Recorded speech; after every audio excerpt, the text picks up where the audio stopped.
תחזיק אותה רגע. תודה.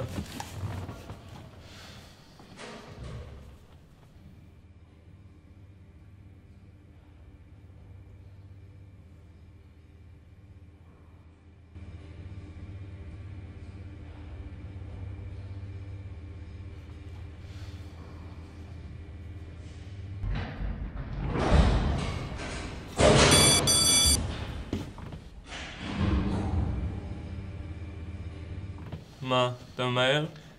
האמת שכן, סוג של פגישה חשובה כזאת. מה, במה אתה עובד? קשה להסביר, מחתים אנשים על עסקאות. האמת שיש לחברה שלי היום לקוח די חשוב. בסה, תגיד להם שהמונית נתקעה, זאת לא תהיה אשמתך. לא בדיוק האנשים הכי סובלניים.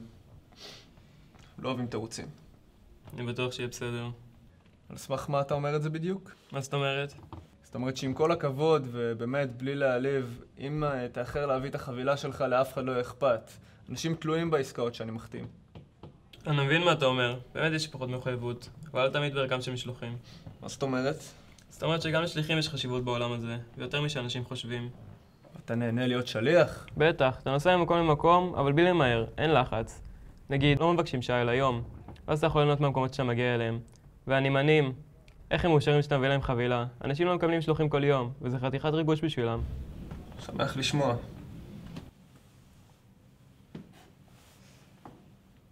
טוב, יש אנחנו די תקועים פה. ספר על העבודה שלך. אין הרבה מה לספר. כמוך. תרוצץ ממקום למקום, אבל במסגרת קצת יותר לחוצה. האמת שרוב הזמן אני מחוץ לבית ובקושי ישן. כמה שעות בערך? בלילה? אני יודע, 5? וואי, זה מה זה לא מספיק? אל תדאג. יש שם מספיק במוניות וברכבת. משכורת שווה הכל. וזה שווה את הלחץ? שווה את הלחץ? אני יודע, זאת העבודה.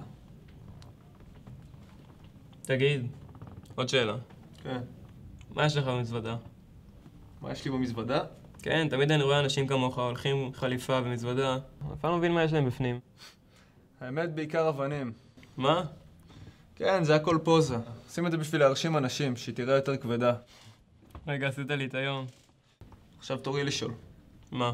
מה אתה מחביא שם? אני לא יכול להגיד. מה זאת אומרת? כל התוכן של כל החבילות הוא תמיד סודי. ואתה יודע מה יש שם? בדרך כלל אני רואה שאין שם נשק, כן. אז מה אכפת לך? תגיד לי.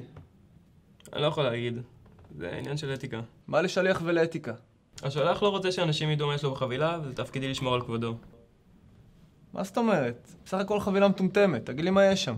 אני לא מבין מה זה מעניין אותך. מעניין אותי, תגיד. אני לא אגיד לך, זה עניין של כבוד ושל אתיקה בסיסית שאני לא מתכוון לשבור. צר לי לבשרך ילד, אבל שליחים בסך הכל אנשים שרצים ממקום למקום עם חבילות. אין בעבודה הזאת שום עניין של שכל, לא ניסיון ולא אתיקה. תפסיק לבלבל את השכל, מה יש בחבילה הזאת? לא צריך שכל וניסיון, לפחות אנחנו לא חוטפים 3 התקפי לב עד גיל 30. שילם לכם 20 שקל בחודש, כי זה מה שאתם שווים. לפחות אנחנו לא דופקים אנשים עם כל הבנקים והטייקונים שאתה מתעסק איתם. תביא את החבילה!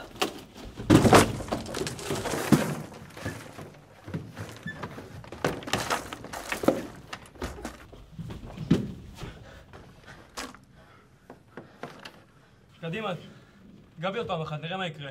תעשה, תאחר לי עם הפיצה.